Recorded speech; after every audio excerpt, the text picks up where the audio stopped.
a cat, and a dog, and a bird. Wait, isn't this the setup for a cartoon? Yeah, maybe, but this ain't no Looney Tunes rivalry. This is way better. Let's get this bestie's origin story started with the one who got here first, Ponzu. Ponzu is quite laid back cat, and he can be lazy. He's quite picky.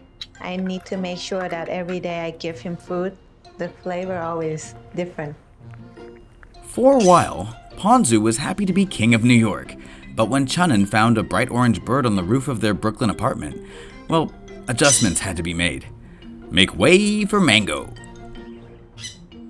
In the beginning, when I brought Mango in, I was kind of nervous.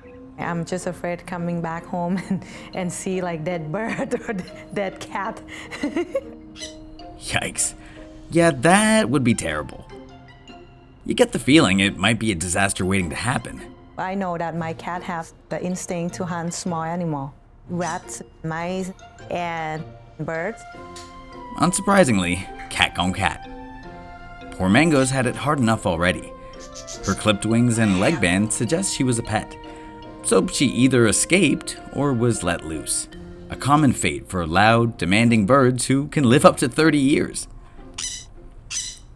Not only that, but she's a sun parakeet, which happens to be a non-native endangered species. Entering a new home, Mango wasted little time trying to curry favor with her new roommate. Because there is no birds around here, she looking for something else to clean, and she liked Ponzu's fur. Heck of a survival strategy. Don't discount that bird brain. With Ponzu taking advantage of the free pampering, Chanan saw enemies becoming frenemies. Those two animals are supposed to be enemies, but they're best buddies. You cannot separate them now. And that is melt my heart. But just as Ponzu had adjusted to the idea of having a roommate, Chanan brought a new character into her show. Introducing Tofu, a Shiba Inu puppy. Tofu is very playful. He's always trying to be active, and sometimes he can be too rough. Tofu! But he will adjust eventually. Let's go. To give the pair a break, Chanon's taking Tofu to the park. She's curious. What do the friendly duo get up to when she's not around? Installing a pet cam may reveal their true nature. Turns out, the friendship's not just for show. These guys actually like hanging out. Even though we are not there, they still get together and hang out. The bird likes to hop on the cat's back and just walk around everywhere. Mango can't fly too well. But it seems she trades those grooming sessions for a free ride on the Ponzu Express. Fair trade.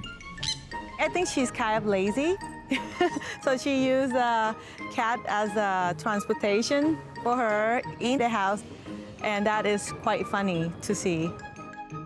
The two still haven't quite warmed up to little Tofu, whose excited energy can be a tad overwhelming at times. Tofu is still learning how to become part of the gang. When he grows a little more, he's gonna be more calm and it's gonna be perfect. Hey, if a cat and a bird can be best friends, anything's possible. A herd of cattle and a ram. Confused? You're not alone. 10-year-old Hamish is kind of a big deal around here. With plenty of lush grass to lay on, and his pick of 100+ females, this job has its fair share of perks. But even with his luxuries, Hamish drops everything the second he catches sight of the other girls. Hamish is on his way down to meet the ladies now.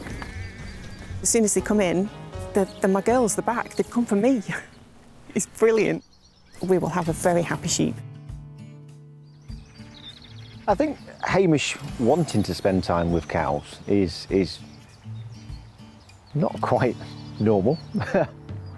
One night he just appeared with them. No idea why. Just suddenly decided what was his epiphany, I don't know. 4 years ago, Emma started bringing the cows over to give them a change of scenery. And almost instantly, Hamish followed. He's a complicated ram, and no one understands him like his cowgirls, like Hyacinth. Hyacinth is our matriarch. If you make friends with Hyacinth, all of the herd are then friends with you. It's a good thing. Hyacinth loves him, yeah. She thinks he's ace. She enjoys having him there. They seem to spend a lot of time together. Hyacinth's affection for Hamish quickly rubbed off on the rest of her girls. The older girls in the herd are his best friends. They're kind to each other and they sit with each other and they eat together. It's nice to watch. Hamish has his own responsibilities to tend to, like the dozens of little lambs under his care, making sure no hungry foxes get any funny ideas. But all his duties go out the window when the cows come home.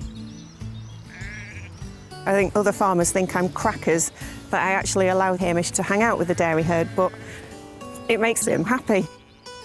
And when it's time for them to get milked, Hamish still follows.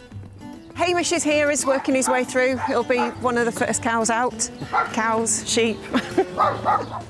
He's at the head of the herd. Yeah, he's normally at the front somewhere. He has an important strut as well. It's no short walk. The milking parlor is roughly a mile away, and that's longer than Hamish is used to traveling.